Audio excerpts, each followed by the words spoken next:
got rid of a lot of stuff, and expenses dropped, and just the experience of life dramatically increased. Well, you can see the Milky Way, falling stars, meteors. It's just an experience to sleep with this type of windows. Hi, my name's Greg. This is a Zook tiny home. Welcome to my home.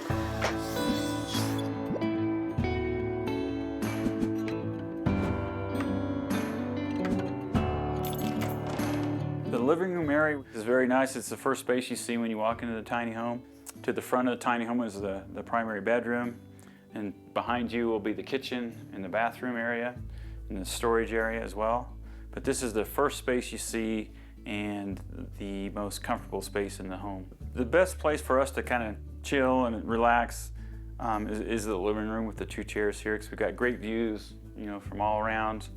It's comfortable, close to the kitchen. It's also a space I will use to work during the week. I can work here with my computer set up, got plenty of receptacles, so it's very comfortable to work with as well. We currently have a couple of chairs. We're thinking about going to a couch, maybe even a sleeper sofa. We've thought about too for guests. We think a couch would probably work better because you get 3 or 4 folks on the couch compared to 2 people in 2 chairs. And we were also considering our dinette, which we'll talk about in a minute, as far as incorporating that into our living room as well when we do have guests. We could also accommodate this area too if we needed like some bar stools. You can eat off this area too.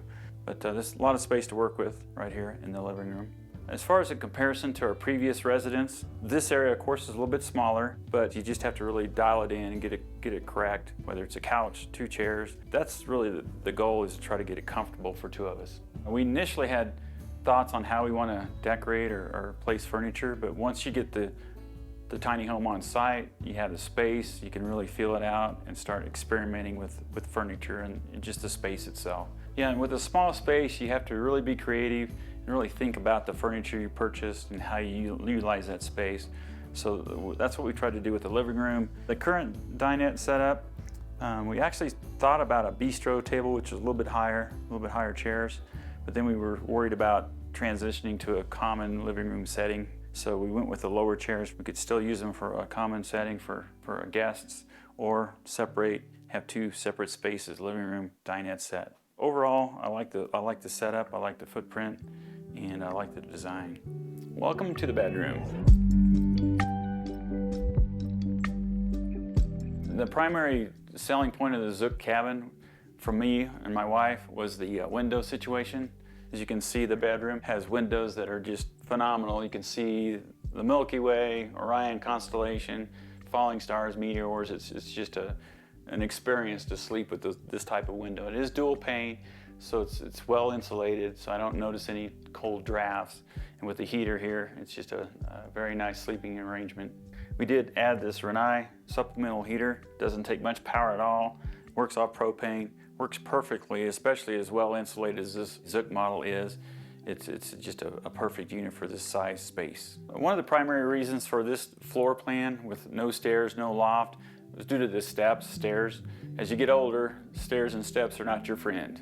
We have a king-size bed. The frame itself would accommodate a king or a queen bed, so we went with a king bed, and the space works out perfectly for us. If we went with a queen-size bed, it would be about the same length as a king, so really not much savings there. We just save some space on the sides.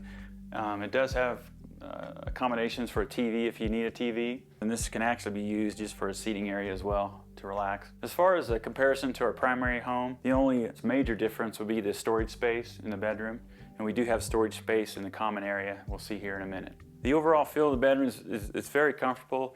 Lighting kind of splashes out the bottom of the bed, which is really nice, and the overhead lighting is excellent as well. So the overall feel of the primary bedroom is very comfortable. Welcome to our kitchen.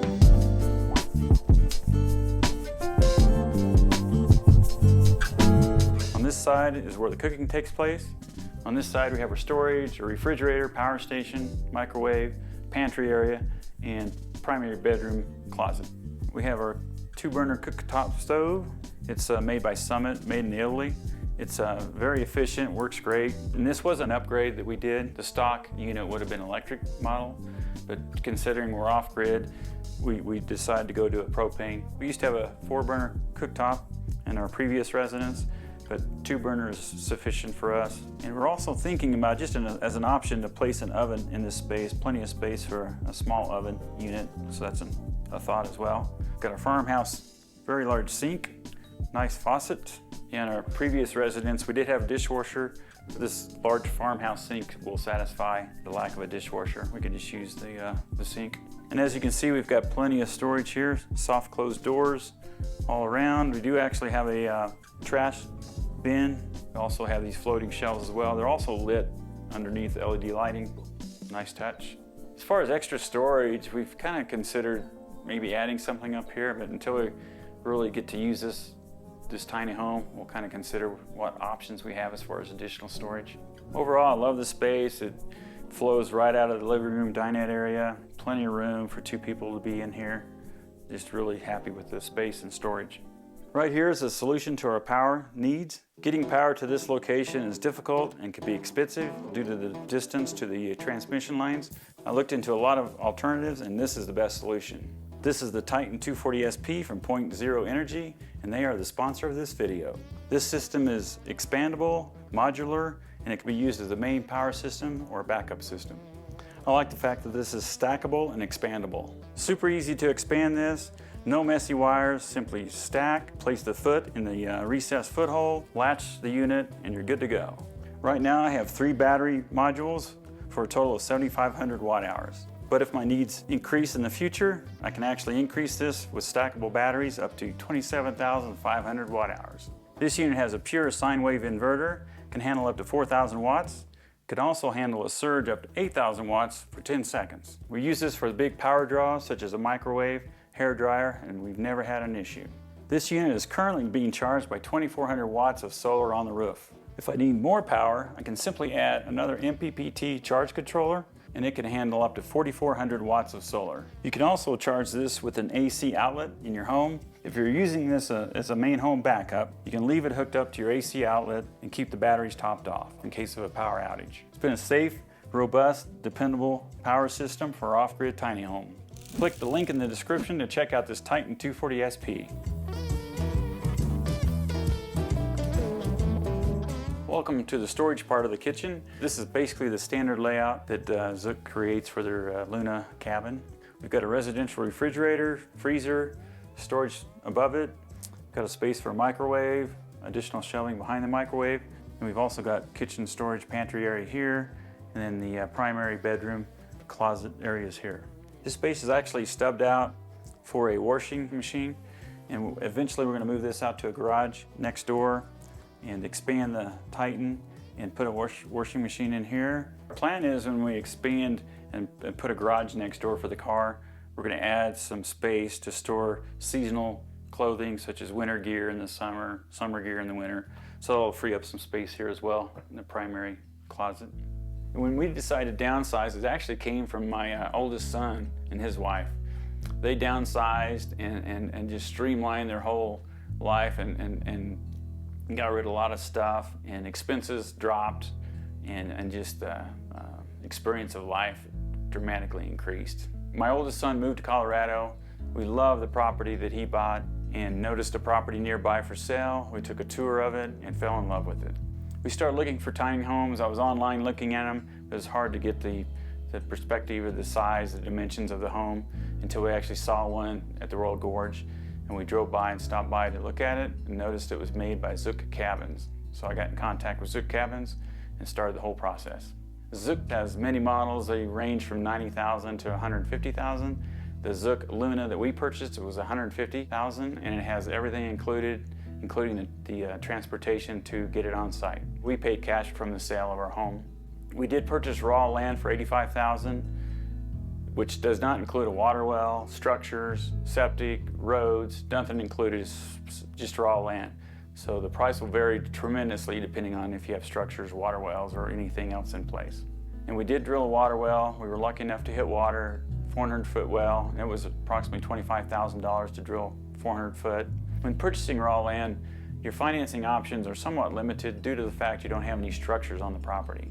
Of course, the banks will determine how much down payment you need. Could be 20, 30, 40, 50%, depends on the bank. But without structures, it's a more difficult process to get financing.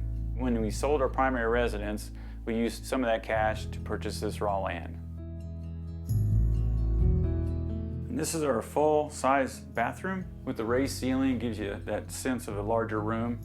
And the shower we'll see here in a minute. It's a very nice shower. We have a full-size toilet. We got a couple windows. This bottom window actually opens up. We've got storage behind us. Plenty of space back here too. We could actually add a piece of furniture if need be for additional storage as well. Electric heater for those cold mornings. Also got a really nice sink, kind of floats on the wall.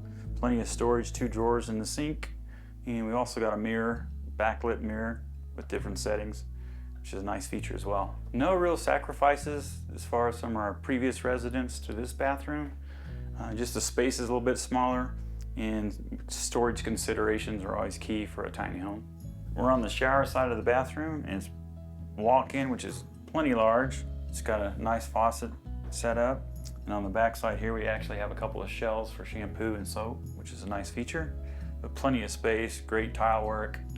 Love the black and white contrast. Just a great feature of this tiny home. As far as the bathroom, I love the space. Great light in here, plenty of space to add furniture. Only one thing I may change is the door setup. I'd love to have a pocket door in here, but that's just a consideration I might change, would be the door itself. Tiny living, it's easier than I thought it would be to attain. Heading down the path, minimizing your life basically, is really nice. It enables you to expand and kind of grow with your family, see your family more, and experience life and get away from the city life.